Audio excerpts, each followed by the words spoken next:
Get ready to hear the truth about America on a show that's not immune to the facts with your host, Dan Bongino. Yes, welcome to the Dan Bongino Show. Good to see you all. Producer Joe, how are you today on this fine Friday? It's Friday, and I'm that was doing very, well, Dano. very. You know, last Friday we had a hiccup before the show, so Joe's It's Friday was cut a little short because he had to do it twice. So his vocal cords were already exhausted. Couple quick announcements. Number one, it is a special day in the annals of the history of the world. It is time for a multi-day extravaganza, the equivalent of Mardi Gras in down in Louisiana, in New Orleans. This is it's an intergalactic celebration. Of course, I say that with a little air of sarcasm. It is my wife's Paula's birthday. She's 26 today. 20. All right. It's just it's a couple anniversaries past 26, but she is amazing. She is the best thing that's ever happened to me. So a big happy birthday to my wife and my dad too. My father today. They share the same birthday, which is ironic because I share the same birthday as one of my nephews too. We got it all out of the way at the same time. Happy birthday, Paula.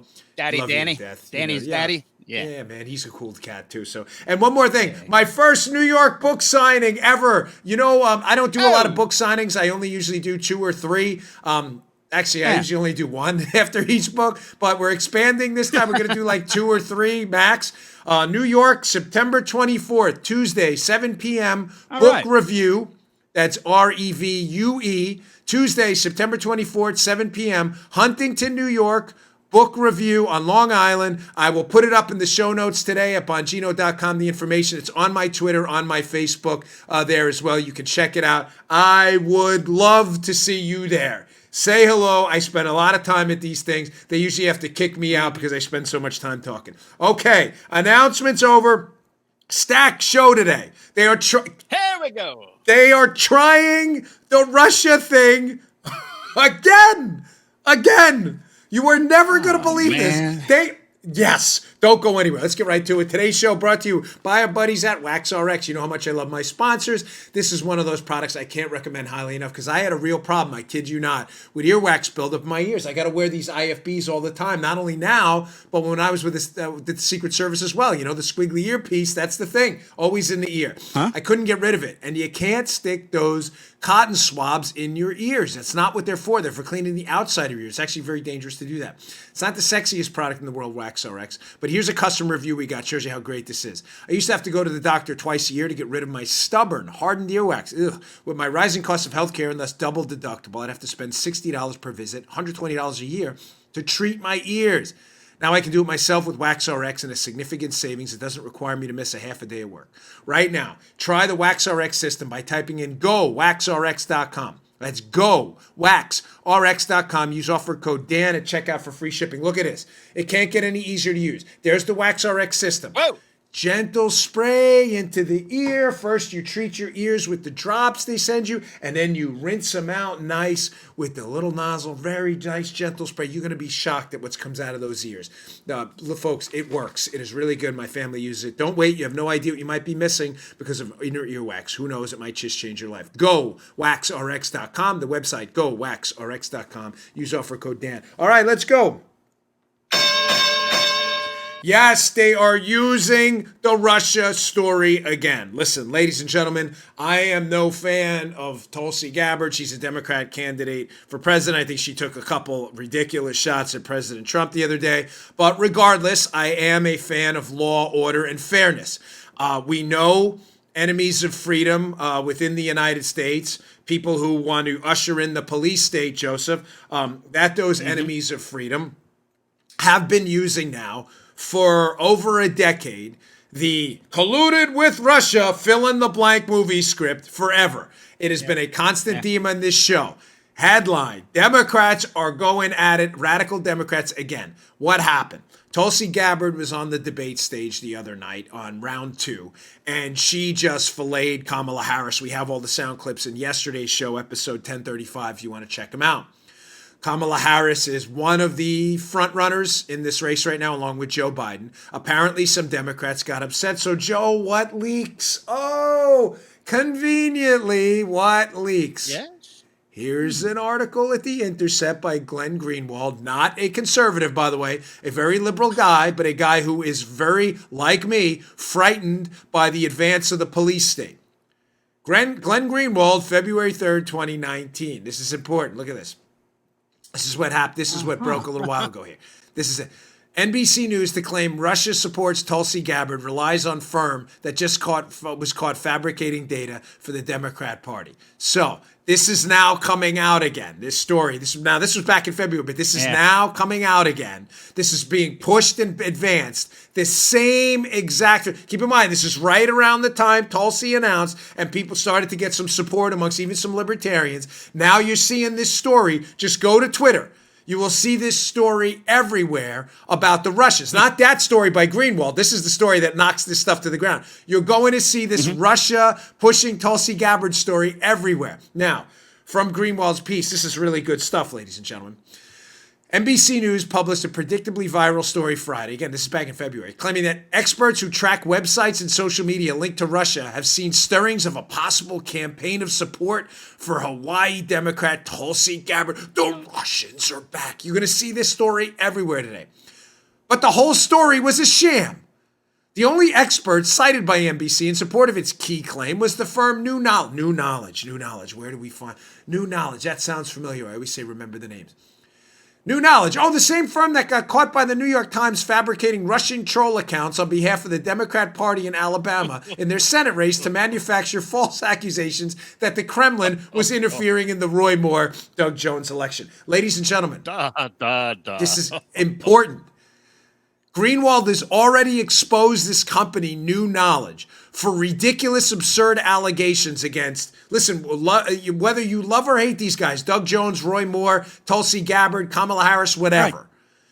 These charges are nonsense. There are companies out there that are being paid by key Democrats to destroy the characters and reputations of American politicians running for office who go against the liberal agenda by doing what?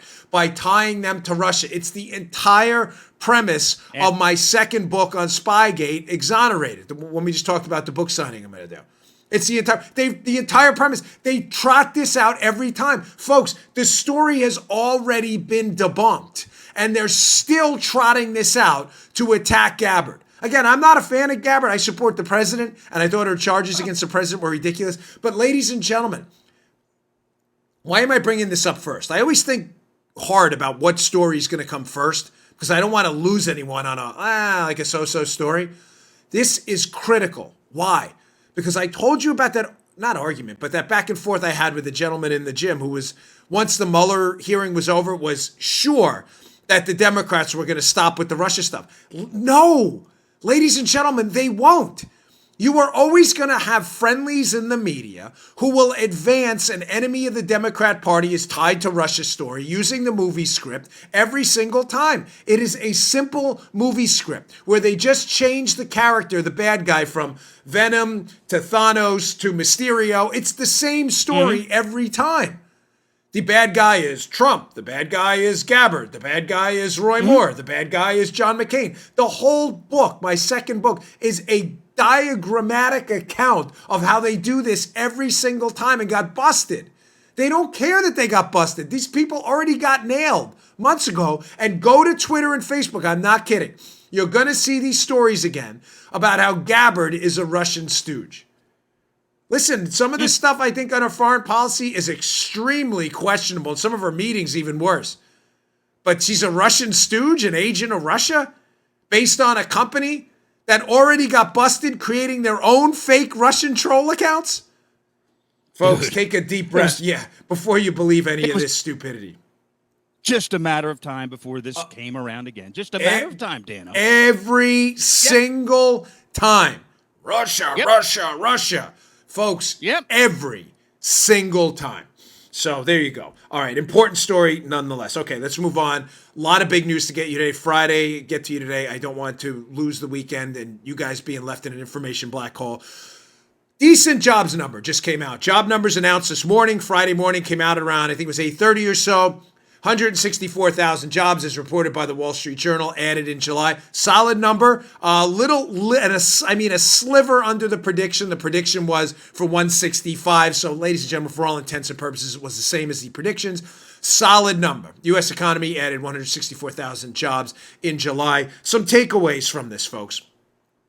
From this journal piece, you'll see the liberal talking point they constantly throw out there about wages, how wages are suffering, is going to have to, it's going to disappear like an Alka-Seltzer tablet. Ladies and gentlemen, it's just not true. Here we see from the Journal Report, I'm going to get to a video in a minute. Average hourly earnings increased by 8 cents last month to $27.98. Wages are going up. They were up 3.2% from a year earlier. The annual gain remains solid, especially considering inflation is low, but it's down from a recent peak of 3.4% in February. Ladies and gentlemen, wages are going up. These are solid numbers. Now, here's video this morning I took from Douglas Holtz-Eakin, who is an economist. He was on CNBC talking about how the Democrats, as you noticed in the last debate, generally stayed away from the economic talking points, even though on Twitter and social media, you'll see them still trying to advance this. The wages aren't going up nonsense, even though they are. But here's Eakin saying, hey, listen, the economy's great. They're eventually going to run out of things to say. Check this out. Will the economy be a positive story by the time the election rolls around, or will there be signs of a crack in the economy by the time November of 2020? Is it a tailwind, or will it be neutral or a headwind? In the absence of a policy error, it's going to be a tailwind. It's going to be benefit the president. If you look at it right now, if we held the election, the Democrats are not talking about the economy because they have nothing to say. I mean, it's doing really well. Nice. Now, there was a chyron at the bottom, what they call the lower third in the industry, or chyron. And the chyron at the bottom showed labor force participation is up to 63%, meaning the number of people eligible to work in the workforce is going up. Ladies and gentlemen, that's a good thing. Not to get too deep on the weeds, because I got a lot to get to today in the show, including some explosive stuff. I got a lot of feedback about Comey yesterday. Some of it I totally misguided, some of it on point. So I want to get to that too. But this is an important figure here. Wages are going up, and they're going up at a greater rate than inflation. In other words, if your wages go up and inflation goes up at the same rate, your wages didn't really go up, folks. You may get a $100,000 raise a year, but if everything costs $100,000 more, it doesn't matter. You can't buy any additional stuff. Pretty simple to understand, right? Wages are going up. Inflation is relatively tame, meaning people are getting what they call real increases, not nominal increases. Real increases in their buying power, what they can buy. But wage increases have slowed a little bit, but I would even suggest to you, this is not me trying to put lipstick on a pig or anything, that even the slowing a bit of wage increases, even though they're substantially higher than the Obama administration and very healthy, that they're not going up at the rate they were in February, ladies and gentlemen, because of what I just mentioned to you about labor force participation. Why? Think about this. Think this through, right? The Obama administration had historically low labor force participation rates. People were leaving the workforce. Whoa, knock that over there. People were leaving the workforce because the availability of good jobs was slim. The job growth in the Obama years, as we saw from Donna Brazile, the former head of the Democrat National Committee, her own email, she acknowledged, Obama was getting job growth, decent job growth. They were all garbage jobs. Part-time jobs, jobs below your work capacity and what value you could add. So what was happening? People couldn't get the jobs they wanted, so they were leaving the workforce. Follow me. Labor force participation, if people leave the workforce, goes down. Fewer people, obviously, participating in the labor force. What happened with a lot of those folks? A lot of those folks that left the labor force, ladies and gentlemen, had their skills atrophy. Common sense. You have a resume. You work in a technical field. I'll give you Joe. Joe's the perfect example. Joe and Paula, I mean, it's convenient, but they literally are the perfect example for this. Joe and Paula work in a highly technical field. Paula has to do the live stream. She manages the web, all this other stuff. It's very complicated. I honestly have no idea what she does. Joe does podcasting, has to deal with all of the cuts, how to deal with the cuts, how to get the cuts, how to process the stuff. The equipment we do and the way we post on podcasts is not how Joe did it 20 years ago. Joe was a sound engineer on the radio, dealing with a soundboard, flipping switches, dealing with codecs, ISDN lines. Nobody uses that anymore. I talk to Joe on the internet.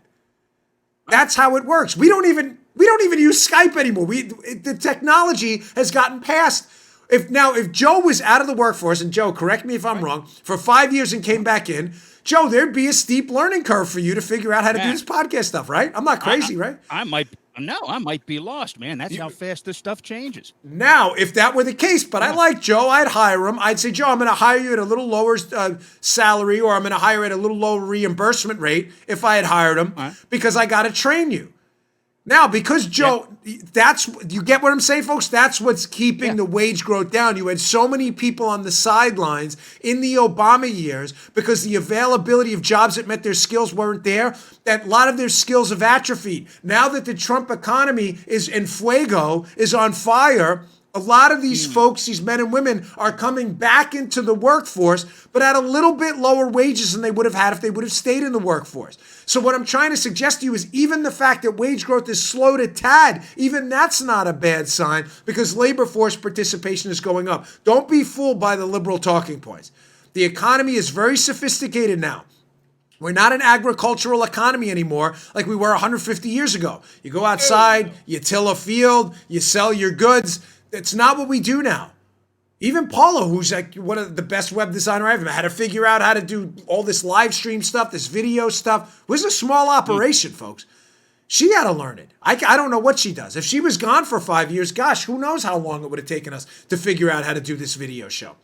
So don't sweat it. The economy's good. The downside, as I've told you before, is I think our debt situation is ridiculous. Let me get to this China story, too, because I got to get to Comey and a ton of other stuff. Stacked show today. Please don't go anywhere. New threat tariffs on China. The China trade war is exploding. President Trump said yesterday that the trade talks with China were not going well. He's threatening to impose another 10% tariff on China September 1st. China, as you see in this IJR report, warns of retaliation after Trump threatens these fresh new tariffs. That's an October 2nd report. You can check these out in the show notes today as well. I have all these articles up for you. Ladies and gentlemen, let me give you the ups and the downs to this. First off, trade wars are never really good for an economy in the short term. Folks, can I be candid with you a minute? I love the audience of the show to death, but I read my emails purposefully because I want to know what's resonating with the audience and what's not. But one of the things that irks me is, and I love your feedback, don't take it the wrong ways, when people email me about things I never said, and I can't defend what I didn't say or don't believe. It happens a lot. It's okay. It's cool. I get it. But I want to be careful here with my language because every time I mention this, I get emails about things I'm not saying. Trade wars in the short term are never good. In the long run, they can be beneficial for an economy if we win. And I would suggest to you that what's happening with China, that President Trump, if he understands the goal long run, which I think he does, that free and fair trade is a good thing, that something had to be done about China. And I don't have a beef with his strategy now at all. We have got to break the back of China on trade. They're stealing our intellectual property. They are engaging in wholly unfair trade practices. Their government procurement methods, the way they mandate their companies steal certain amounts of our intellectual property, and their government has to buy stuff locally. Very unfair to the United States. But let me give you the ups and the downs so you can make your own informed opinion about these new tariffs that'll be imposed September 1st if China doesn't come to the table seriously. On the positive side, folks, you have to, whether you like the president or don't like the president, you have to give this guy credit for having cojones. He's got a titanium spine, folks. What do I mean by that? On the pro side, the Chinese government, what I'm getting from good quality sources here, the Chinese government was playing Trump for a fool. Their calculus, Joe, the Chinese government, was that there is no way President Trump is going to go forward with additional tariffs in an election year coming up, knowing that the short-term damage to the economy, there is going to be some. There's no way he's going to do it. Mm-hmm. So the Chinese said, you know what, let's just forget it. Forget these trade talks as we know. We're not doing what you say. We're going to keep stealing your intellectual property. Go pound sand. What does Trump do? Trump comes back and says, okay, 10%, another tariff coming on September 1st. If the Chinese leadership listens to this show, I'm just telling you, you're dancing with the wrong guy. He is not going to back down. He is not. And if there's going to be some short-term pain for a long-time reconciliation with China and a free or fairer trade environment, he's going to go forward with it. You're dancing with the wrong guy. He's not kidding around. Yeah. You think you're playing this guy for a fool. You're not. He really is committed to this. On the downside, so there's the pro side. The downside is, again, short term, it is hurting our economy a little bit. Now, we are growing. Job growth is healthy. It's not going to be catastrophic, but we can't ignore the negatives. There are people in the United States who deal with China on a regular basis who are being hurt. Those tariffs, China is devaluing, to try and make their products more competitive in that tariff environment. But folks, investment in the United States, the investment number, the last GDP number that calculates investment as a part of it. What is it? G plus C plus I plus X minus M. I always say it's government spending, consumption, investment, exports minus imports. That's how we get our growth number. Investment is a key portion of that. Investment is hurting a little bit. And what some economists will tell you is a lot of our American companies have some factories, Joe, over in China, substantial presence over there. And some of that business investment number in those Chinese factories, and some of the, by the way, some of the numbers, because they're buying inputs, by the way, from China as well, the tariffs may be hurting them a little bit. Pros and cons. I'm giving you a balanced approach. You figure it out. Short term, there's going to be some pain, but I think long term, he's taking the right approach. They are dancing with the wrong guy, folks. I'm telling you, they are playing with the wrong guy. He is not messing around. Okay. On the Comey story, man, did I get a lot of emails about this yesterday, tweets and everything. Dan, you're missing it. Folks, I'm not missing it. I promise you. When I get nailed on something, I'm happy to correct it. Joe, can you vouch for me on that? Oh, okay? yeah. I told you what I did was right on Spy. You read my book, Spygate, we nailed 99% of it. There are a couple things we were wrong on. We didn't think Blasey Ford would show up. She showed up. Sessions, I put a little too much faith in Sessions. Granted, fine, point stipulated. No one's right 100% of the time, but we got a darn good success rate. I'm not missing the point on charges not being filed against Comey. I'm going to give that to you in a second. Don't go anywhere. All right, today's show also brought to you by our buddies at Brick House Nutrition. Brick House. We love Brick House. You want to be a Brick House? Get on Brick House Nutrition. Go to brickhousenutrition.com/Dan. What is this product? This is Foundation. This will turn your world upside down in a good way. Why? Because it's terrific. This is the best nutrition supplement on the market. These guys have been with me for, it's true, Joe. I'm telling you, this stuff is terrific. What is it? It is a creatine ATP blend. I'm reading the label in the back. Creatine ATP, it's like supercharged creatine. You may say, oh, creatine's been around for a while. It hadn't been around for a while like this. This is terrific stuff. Now, you don't believe me this stuff works? What is it? You may say, okay, great. What does it do? It's like having 2 extra gas tanks in the gym. But it does 3 things for you. It makes you look better, it makes you feel better, and it makes you perform better in the gym. This stuff is terrific. Don't take my word for it. I mean that. I take it. Joe takes it. Little Joe takes it. My wife takes it. We all know. Here's what you need to do. Before you take the stuff, take a little mental snapshot. Look in the mirror what you look like. You don't have to take a picture or anything. You know, you may not want your phone hacked. Those pictures out there, whatever it is. Some people don't like that kind of stuff. Whatevs. Take a mental snapshot. Come back 7 days later. And look again, you're going to be like, whoa.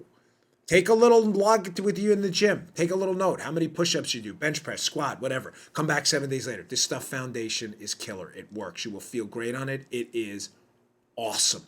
Go to brickhousenutrition.com/Dan today. That's brickhousenutrition.com/Dan today. Pick up your bottle of Foundation. I promise you, you will not regret it. It is the best nutrition supplement I have ever taken.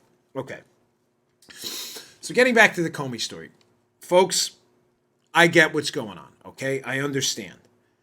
The gist of the story yesterday was this. John Solomon is now reporting that Jim Comey, the Inspector General, has been referred for prosecution based on the investigation of the Inspector General and Comey's leaking, and that the Department of Justice turned down prosecution. I don't agree with the decision.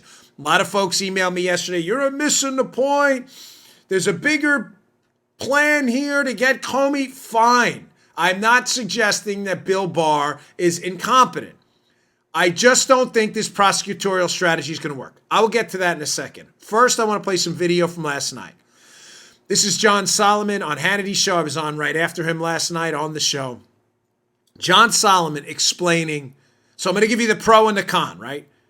About the Comey stuff, what's going on, why Comey is in trouble and why Comey may be out of trouble a little bit. And again, you formulate your own opinion. Here is John Solomon reporting on why Comey is in a world of trouble. And just so you have the headline, Jim Comey signed one of those FISA warrants, agreed that the information was verified, and in that FISA warrant said they had no derogatory information about Christopher Steele, their source. Ladies and gentlemen, that is clearly not true. Listen to Solomon last night on Hannity. Usually they try to hide the fact if they have, in fact, impaneled a grand jury. There were two paths to spying on the Trump administration, though. We know James Comey was literally warned on multiple occasions. You broke both, or at least one of those stories, and that was the case of Kathleen Kavlik at the State Department about 10 days before Comey signed the first FISA warrant in October of 2016 before the election. That's right. He was also warned, we now know, by Bruce Orr, as was everybody else. There are potentially other cases where he was warned about the dossier, about it not being verified, about it being political. But that's only one path. Now, in the Mueller report, correct me if I'm wrong, the professor, Joseph Mifsud, he was, in fact, they thought he was a Russian agent. We find out he's a Western intelligence guy. Now, also, then you have Stefan Halper. He's spying on Carter Page, Sam Clovis, and Papadopoulos. Who set that up? Do we know who was involved in that? And was intelligence farmed out to other countries, allied countries, because it would have been otherwise illegal to do it in this country, and they were circumventing American law to do so? Well, I can report absolutely that the Durham investigators have now obtained an audio tape deposition of Joseph Mifsud, where he describes his work, why he targeted Papadopoulos, who directed him to do that, what directions he was given, and why he set that entire process of introducing George Papadopoulos to Russia in motion in March of 2016, which is really the flashpoint, the starting point of this whole Russia collusion narrative. I can also confirm that the Senate Judiciary Committee has also obtained the same deposition. So you now have the Senate there tapes and of a this, federal John? prosecutor. Wow. Ladies and gentlemen, there is a lot there. A lot to shovel into. First, on the Comey stuff, here's the pro for us. Yes, Comey apparently he's not going to be prosecuted for the leaking of the classified information. On the pro side, apparently Comey has been absolutely nailed to the wall about signing off, ladies and gentlemen, on an application he says was verified, claiming they had no derogatory information about their source. To tie up what Solomon just said there, Solomon gave you 2 bullet point takeaways you should never forget about Comey's credibility. So again, Joe, Comey says, all this information is good. We don't have any derogatory information. Not true. Solomon says you have 2 pieces of information. You have the Kathleen Kavlik from the State Department interview with Christopher Steele. We covered in detail yesterday, where Steele tells Kavlik things that are not true. They're not true. Kavlik has a 5-page file she gets from Steele full of information that's false. The scheme was run out of a Russian consulate in Miami. There is no Russian consulate in Miami. Michael Cohen went to Prague. He's never been to Prague. That Russians were giving information to Steele. I thought this was about Russian collusion. But he points, and we covered that yesterday in detail. Kavlik from the State Department has information before Comey signs the warrant that the info's false and Comey signed it anyway. But secondly, the other takeaway from Solomon's appearance? Apparently, the Bruce Orr 302s are going to be declassified soon. What are the 302s? What does that mean? Bruce Orr was the number 4 official in the in the Department of Justice. He was coordinating with the FBI as a back channel information he was getting from Steele. His wife worked for the company that hired Steele. A 302 is a summary of an FBI interview. They write down their notes when they interview you, and they enter them into a form called a 302. Quality sources have told me and others, and Solomon, I assume as well, that those 302s are, let's just say, not good for Comey. Why? Because now, in addition to the Kavlik negative derogatory information, there's also apparently information in those 302s about Christopher Steele's political motives. In other words, ladies and gentlemen, that Steele wasn't acting as an intelligence official or former. He was acting as a pure political operator. Folks, do you understand what that means? That now in the United States, the FBI is swearing on warrants to spy on American citizens because their political opponents want them to? That's what that means. I can't hammer those two takeaways up. This was an important appearance last night. It got lost with the Trump rally and El Rushbo being on Sean's show because he's always a big draw. And I understand that. But that was a devastating appearance by Solomon. That now Comey not only had one piece of information, the Kavalek file, but another, the Bruce Orr 302s, that the information was junk. And I've also told you that right around the time they are signing the first FISA, Comey and others, and approving it, Comey and the FBI had already interviewed one of Steele's Russian sources and found them to be nonsense. Comey is in a lot of trouble. A lot. I get that. I got all these emails. Dan, there's a bigger plan. I am not suggesting there isn't. That Bill Barr isn't aware of this. I'm simply suggesting to you this. Here's the downside. By the way, I didn't miss the Mifsud thing either. I don't think I got that. All right. Here's the downside, folks. The logic I'm hearing from sources and others behind not prosecuting Comey for his leaks to Daniel Richman of the memos that were later classified, a member who then leaked them to the media, is that they didn't think the case was airtight in court. Folks, listen,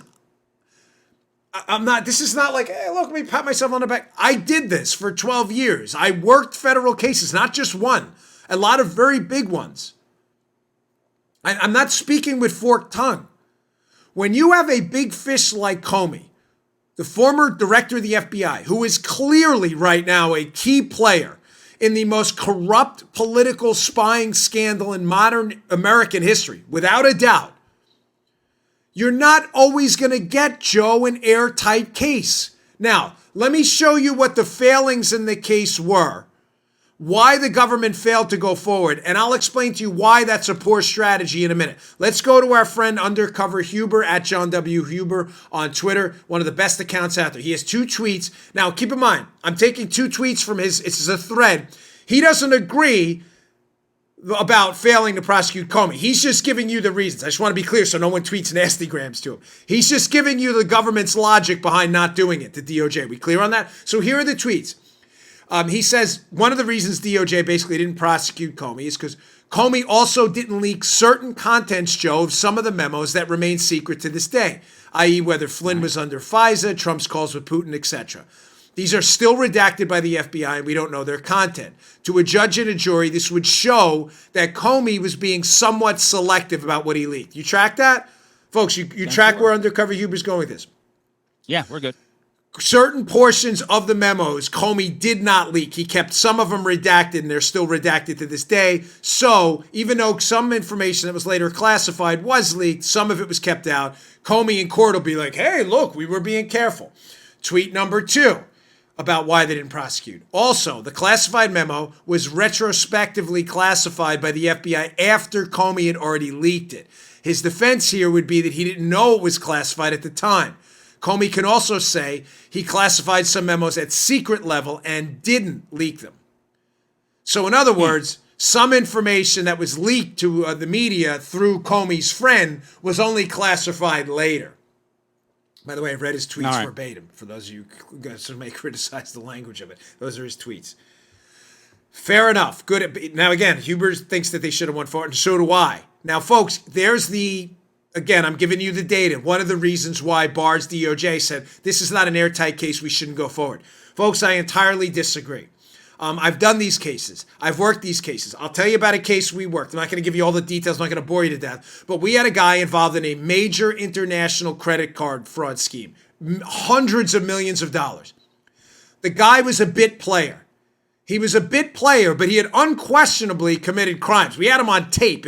We had him nailed to the wall. Ladies and gentlemen, the dude wouldn't talk. He wouldn't talk. So what did we have next week? Next week, we had video that appeared of his daughter. Same credit card on videotape. There it was.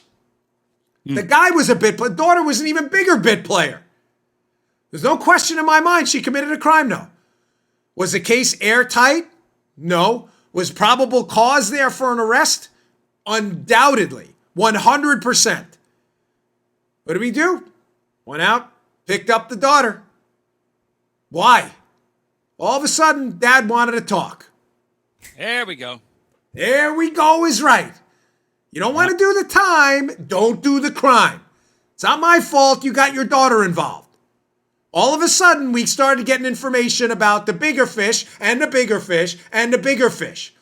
The case may not be airtight against Comey. My point here, folks, is you get the bracelets on him. The probable cause for the arrest was there.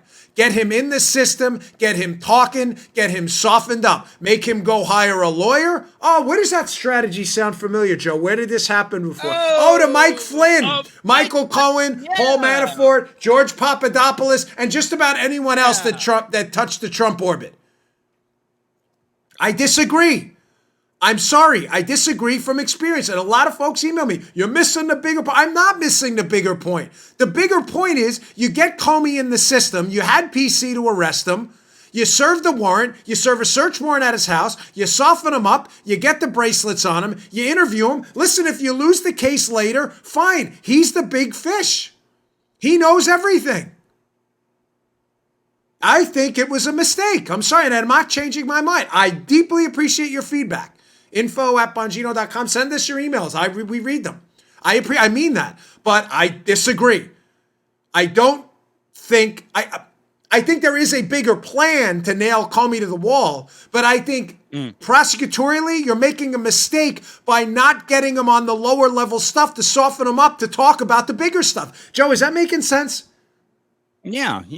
And, if you see Comey in the bracelets, maybe that causes other people to think about singing a little bit, That's why I love you. There you go. Brilliant. And Joe wasn't even an 1811 federal aid. Yes. All of a sudden, people are like, oh my gosh, they just arrested the former director of the FBI? Oh. Yeah. He leaked classified information. The law applies to everyone. He doesn't get a pass. Great point. You know what's funny? I didn't even think of that because I was so thinking about that story. Yes. All of a sudden, you see Comey in the bracelets. And they're like, holy, we better start talking quick. Good point. Yeah. You soften everybody else up too. Thank you. Now, secondly, another takeaway from that fantastic appearance by Solomon on Hannity. I didn't miss the Mifsud stuff. Ladies and gentlemen, apparently John Durham, the United States attorney prosecuting this Spygate fiasco, did we just hear that right? Has tapes of an interview with Joseph Mifsud. Mifsud, who starts this whole thing, the Maltese professor who meets with Papadopoulos, and according to the conspiracy theorists out there, tells Papadopoulos about Russian dirt on Hillary, and it basically starts this whole Spygate drama. Look, a Russian-connected guy, Mifsud, this Maltese professor, told the Trump guy about Russian dirt on Hillary. Folks, the FBI has been telling us forever, we can't find Mifsud. Nobody knows who Mifsud is. Apparently not, Joseph. Apparently somebody's got some tapes of an interview with Mifsud. Listen, I'm going to leave this here because I want to beat this story to death. We've talked about it ad nauseum, and I got a lot of other stuff to get to. God forbid in those depositions with Mifsud on those tapes, Mifsud gives the dirty details about being a Western intelligence asset. In other words, the Russians didn't tell me to reach out to Papadopoulos. Friendlies did. Ladies and gentlemen, it would be the biggest entrapment scheme in human history right in front of your very eyes. Now, one more note on this. Great source of mine reached out, good person, and told me this, and I'll leave you with this. Ladies and gentlemen, there is no way there's not a larger conspiracy here. It's not a theory. This is reality. This is a quality source with quality information. And he laid this out to me. He said, Dan, in order to use an intelligence asset, a confidential human source, targeted at a U.S. person overseas, there is a very specific chain of command. In other words, ladies and gentlemen, what am I telling you here? Remember, Ombudsman Joe, get involved here if I don't explain this right. Yeah. I don't like where this is going, man. No, you shouldn't. It is not one person who had to sign off on the use of Stefan Halper, and if Mifsud was a Western intelligence asset as well, on Mifsud as well. There are multiple people who would have known about it in the U.S. intel and law enforcement community. Let me just give you some titles of people who would be involved in this. If the conspiracy not a theory. Oh, it's a conspiracy. It's just not a theory. There are some signatures somewhere on this. The counterintelligence desk in the Washington field office of the FBI would have had to sign off. Special agent in charge of the Washington field office of the FBI. By the way, these are just some. I'm not going to go through the whole list. FBI HQ, including the AD and deputy assistant directors in the counterintelligence division. Stroke and Price Step? Sound familiar? Section chiefs. National Security Branch folks. The deputy director, Andy McCabe. Jim Comey himself. The CIA Directorate of Operations. The FBI Legat. The FBI Legat over in London. The CIA station chief over in London. Folks, by the way, this isn't even an exhaustive list. What I'm trying to tell you is if Mifsud was a Western intelligence asset, and we know Halper was, a whole lot of people knew about it, including Jim Comey. Again, it's not a theory, the conspiracy, when the conspiracy actually happened. Okay. I kind of love and hate stories like this. You know I hate boycotts. I think it's really dumb. We can disagree with people politically. I hate boycotts, but liberals have decided that boycotting companies for whatever, advertising on stations is the way to go. So conservatives have new rules, folks, and paid back the favor. I got a story for you about one of the most epic fails in the history of corporate America. Don't go anywhere. Last sponsor of the day, one of my faves, Duke Cannon. Duke Cannon. The Duke. We love Duke Cannon. What is this? What am I holding here? What are these, chiclets? No. That is their solid cologne. Look at that. Little divot in there. You see that? Why? Because we use this solid cologne, Paul and I. It's Paula's birthday today, but I'm taking her out tomorrow. Headed out to a little Italian restaurant. I promise you, this will be an integral part of Paula's birthday celebration. Duke Cannon solid cologne. You want to smell like a dude? Try the cologne. Yeah. Try the Duke Cannon bar soap. That's not a brick. That's a bar of soap. It is the big-ass brick of soap, the campfire soap. You will smell like a dude. Here, look at the back. This really Joe asked me once, does it really say this? Yes, look. I know you can't see on the camera. It really says it. Why is this the best soap ever? Because it's not from France, and it's not for clowns. That is on there. This is Duke Cannon. I love their products. Smell like a man. Exude the sweat of manhood and exude man smells everywhere. Paula, how much you love Duke Cannon? Oh, yes, she loves it. Date night tomorrow is going to be spectacular. Double whammy. I even got a driver. Believe that? Paid a driver. Tomorrow. Yeah, I don't do that often. All right. Duke Cannon. Can a bar of soap be patriotic? That's a lot to ask. It's just a bar of soap, right? Doesn't get out a little flag and wave it around. Consider this: Duke Cannon superior quality grooming goods for hardworking men are tested by soldiers, not boy bands. Duke Cannon, this is cool. Partners with active duty military to develop new ideas and review products. Anything that doesn't meet the high standards of soldiers doesn't happen. Duke Cannon's also committed to giving back to the men and women serving our country. That's why a portion of their proceeds directly supports veteran causes. Duke Cannon sells everything you need, nothing you don't. Soap, news anchor pomade, beard wash, smell like manhood. Superior grade, shaving cream, solid cologne, my favorite, nice. And when you're using Duke Cannon's soap or premium hair goods, getting their news anchor thick hair or beard and shaving goods helps you put your best face forward. Don't be surprised if you start humming the national anthem. Visit Duke. Duke Cannon, CANNON.com right now. Get 15% off at your first order with promo code Bongino. Free shipping on orders over $35. That's DukeCannon.com, promo code Bongino for 15% off. DukeCannon.com, promo code Bongino. We love the Duke. All right. Yes. It's Friday. Joe and I love Friday for different reasons. Yeah, baby. But I really love Fridays. I'll explain that one day. Maybe we'll have to do a different show, NSFW. I'm not sure Paul will be down with that. Okay, so unlike Duke Cannon, which is a company full of patriots, Gillette thought it would be a good idea to attack toxic masculinity. Yes, Gillette, the razor company. Gillette put out this idea about toxic masculinity, some social justice warrior garbage. The ad was titled, "Is this the best a man can get?" Okay, whatevs. I don't buy your razors to be lectured by social justice warriors. Why Gillette thought that was a good idea, I don't know. So what's the axiom? What is the number one axiom, right, of corporate America, Joe? Get woke, go broke, right? Yeah. Here's a PJ Media story in the show notes today. Gillette loses billions after shaming men in ad campaign by Jim Treacher, August 1st, 2019. Paula loves these stories, by the way. They're hysterical because I just don't get who sits in a corporate boardroom and goes, listen, hey, Jack, I got an idea. Okay, Tony, let's hear it. I think we should do an ad crapping all over men, telling them how they have toxic masculinity. And everybody sits in the boardroom, brilliant! That is a great idea. And then you have that one little, nice. You have that one dude in the back, right? The one who's not so sure this is a good idea, and he's afraid to speak up. But they're like, hey, Bobby, you look like you got something to say. Sir, timidly. It seems weird a little bit. It's weird a little bit that we sell. It's weird a little bit that we sell shaving products to men, and we're gonna take a big dump all over men. Maybe that's not a good idea, Bobby.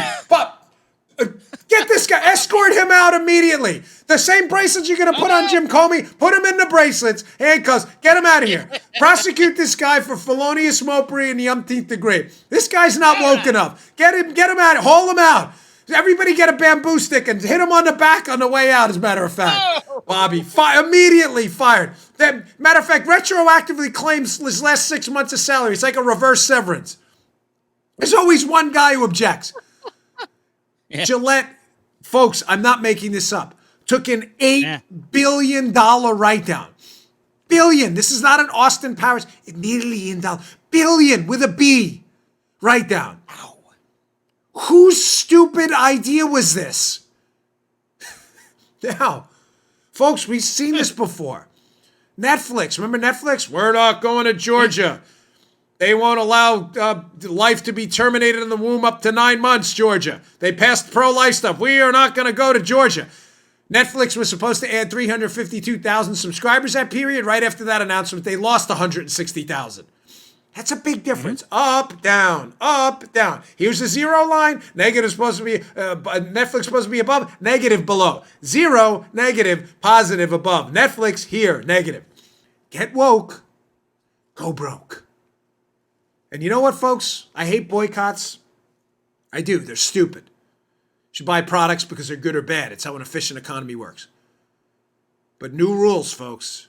We are in a culture war here, and all of us better wake up real quick. You want to start playing up to the social justice warrior nonsense? Fine. We can play that game too. A lot of great choices in razors. We advertise one here. A lot of great choices in men's healthcare products. We just advertise one. You make those decisions. Spend your money wisely. Get woke. Go broke. Okay, given the popularity, moving on, of our Matt Palumbo, my resident debunker and fact checker, he has a book coming out, by the way, Debunk This, which is a must read before the election. He debunks all the liberal nonsense. It's available on Amazon now. Go check it out. Matt wrote a piece about Baltimore. The piece went nuclear on our website. We had, wouldn't you say, Paula, our largest traffic day ever. Bongino.com has been, yeah, Joe, I haven't even been talking to you about this because we had so much going on right now. Yeah. Bongino.com, thank you all. You mean the world to me. You have just been blowing our website up. Matt's piece was a large part of that, where he wrote this piece about what's really going on in Baltimore, stimulus money, crime rates. So I said to Matt, listen, I'd like you to follow up and talk about the public safety situation in Baltimore and how bad it really is. But I don't tell Matt what to do. He does his own thing. Matt has editorial control over his own content. I just give him ideas. New piece up today I'd like you to check out. Folks, this headline is everything. This is not a joke. This is not funny. This is not meant to be silly. This is meant to highlight a point. Listen to this. Article's up at the show notes and at Bongino.com by Matt.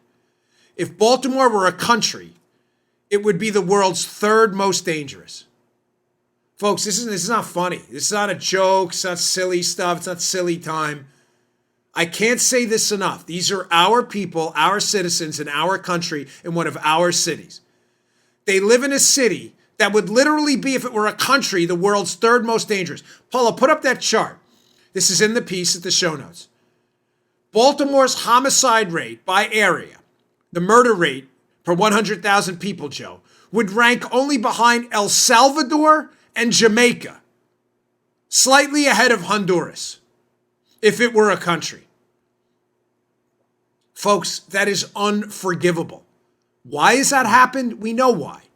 Because the relentless liberal pandering to this anti-police atmosphere, which we saw in the debates the other night, where people act like police are the bad guys, has caused this Ferguson effect where cops feel like they're not going to be backed up by political leaders that govern their cities, and they do hands off. Folks, can I tell you why? Can I give you behind the scenes on why this happens? Now, one quick thing about the analysis. To be fair, Matt addresses this in the piece too. Cities and countries are somewhat apples and oranges, obviously. Cities have concentrations of people, countries have more dispersed areas of people, but the analysis is not inaccurate. If it were a country, it'd be the third most dangerous. Baltimore is a very dangerous place. I believe it would be the 21st most dangerous city in the world, which is still horrendous. Horrendous. Here's what I'm getting from a police officer friend of mine. And this happened post-Ferguson and the riots. It's been going downhill ever since. It's continued with de Blasio, these big city mayors that are liberals attacking the cops. The cops, they're just human, folks. You don't have to agree with this. I'm just giving you the inside baseball about what's happening. A lot of them are dialing back aggressive policing because they're afraid they're going to lose their jobs and not be backed up by management, catering to politicians. He gave me this example. Whereas 5 or 6 years ago, or maybe a decade ago in the Rudy Giuliani, New York, you saw a car in the street clearly doing something in violation of the law. No one's, listen, I'm a libertarian at heart. No one advocates against a police state more than me. I'm just telling you what he's telling me, this guy. Mm-hmm. You see someone in New York, it's illegal to make a right on red. They make a right on red, they broke traffic laws. You'd pull them over. This is him talking. In the past, Joe, you'd smell marijuana coming out of the car. You'd have probable cause or reasonable suspicion for some kind of a Terry frisk. You'd pull them out, frisk them. A lot of times you found a gun. That turns out that guy who made the right on red and was smoking some weed in the car was going to commit an armed robbery, or the woman with him or whatever. So when they would, what they call toss him, frisk him, found the gun, they get him off the street, they prosecute him. That robbery didn't happen. That's why the crime rates were down. Ladies and gentlemen, it's called broken windows policing. It's not complicated. It works. What my friend told me is it's not what's happening now. You see the right on red, you smell the marijuana, you're like, I don't know, maybe marijuana, maybe not. Write the guy a ticket or just give him a warning and let him go. You don't have to agree with it or disagree with it. I'm giving you a police officer's perspective. I'm not on the street anymore. I left the police department in 1999. But that is his explanation for when that happens citywide, why crime rates in Baltimore and other places are going up. They're not pulling these guys out of the car when they have reasonable suspicion anymore, getting the guns off the street, doing it as aggressively as they were in the past, because they just feel like they're not going to be backed up. It's as simple as that. Folks, it's a very dangerous trend. Again, I cannot be clear enough. I am not suggesting, rampant stops of people for no, it's not. I'm absolutely not. But when you meet the criteria, reasonable suspicion, for a frisk on the street, whether it's for safety, weapons possession, drugs, or whatever it is, then you darn well should do it. I don't want those folks in my neighborhood either. I don't want anyone being profiled. Outside of behavioral characteristics, everybody, you see, the broken window, police, guy's got a hammer. I mean, that's a behavioral. I'm talking about because of physical characteristics. No one's suggesting that. I'm simply suggesting to you that aggressive policing, based in rules and procedures and the Constitution, ladies and gentlemen, works. It's not working now because they're not doing it, because political leaders have failed them. That's why you're seeing a situation in Baltimore like you see now.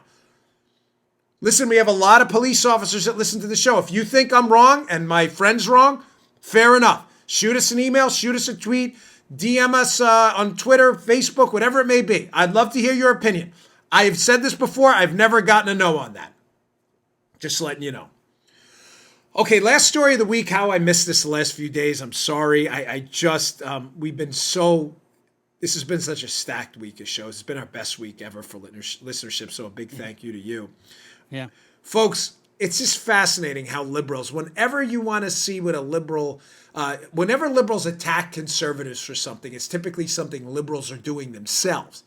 Liberals have been for the last 2 years, Joe. Oh, Trump tried to rig the election with the Russians, screaming and yelling like lunatics. Folks, it's liberals, as I just showed you through the Comey story, the Hillary story, Steele using Russian sources. It's actually liberals who tried to rig the election with trying to use higher-ups in the FBI, DOJ, and CIA to do so.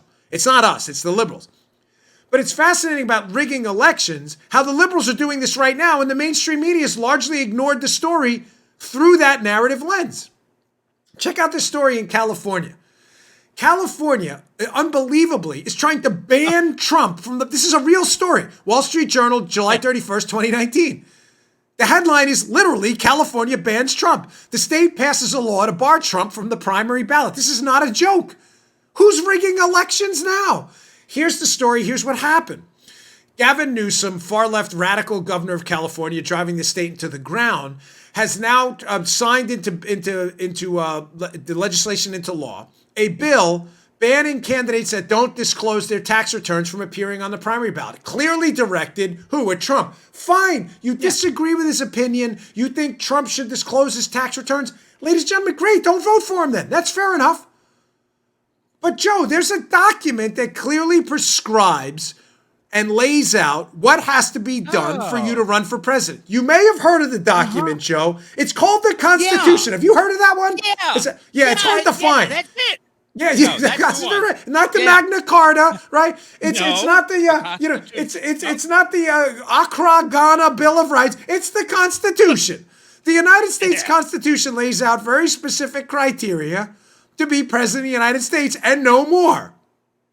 Folks, this thing is going to get thrown out if it goes to the Supreme Court. There's no question about it. States have tried this before.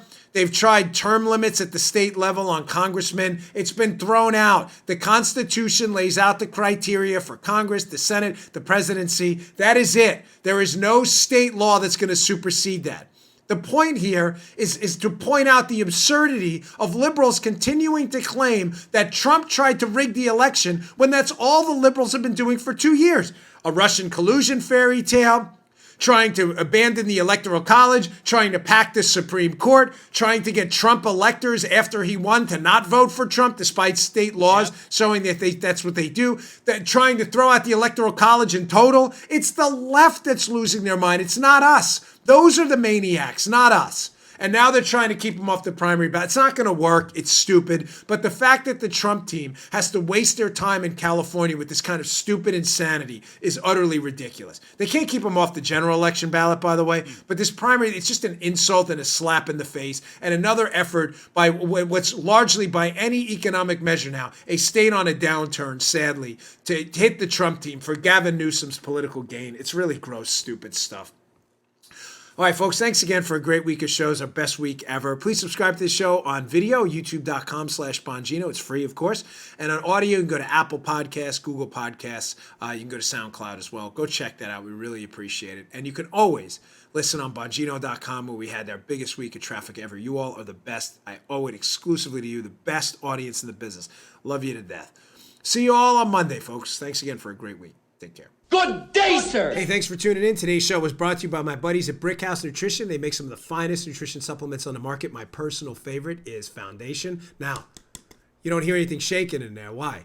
Because the bottle is empty. Because I use it. I love this product. Check it out. Foundation. It is a creatine ATP blend. Does 3 things. Look better, feel better, perform better. Go give it a shot. Go to brickhousenutrition.com/Dan. Try out this creatine ATP blend and take the mirror test. If you don't believe me, take the mirror test. Before you try Foundation, right? Go check it out. Give it about 7 days to work. Take a little mental snapshot of yourself in the mirror. Look at yourself after 7 days. You're going to love this product. Go check it out. brickhousenutrition.com/Dan. Check out Foundation today. Can't recommend it highly enough. Bottle's empty. Miles, the owner of the company, send me some more. Thanks for tuning in, folks. See you all later. You just heard The Dan Bongino Show. You can also get Dan's podcasts on iTunes or SoundCloud. And follow Dan on Twitter 24/7 @DBongino.